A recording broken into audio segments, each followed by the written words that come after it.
One of the biggest misconceptions about substance abuse is that someone will say that they're only hurting themselves, when this is completely wrong.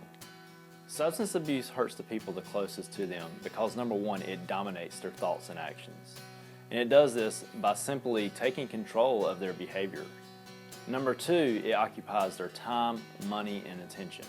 An example of this would be spending the house payment or the car payment or the rent on drugs instead of the family, or even taking groceries off the table by spending their paycheck before they go out and provide for their family.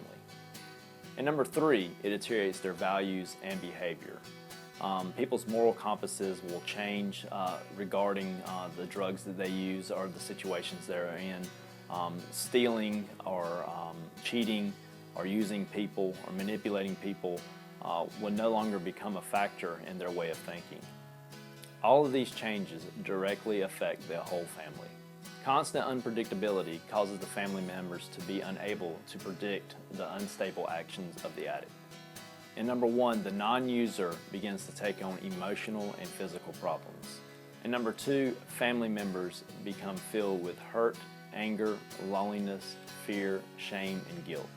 And lastly, number three, family members begin to suffer from rejection, abandonment, and all forms of abuse. Let's look at what's really at stake for family members of the substance abuser. Unfortunately, this is a lose-lose situation, and every family member that has a healthy relationship begins to deteriorate. Let's look at how substance abuse hurts the people closest to the addict. Number one, lack of trust. The addict's promise soon loses credibility during the brief times of sobriety.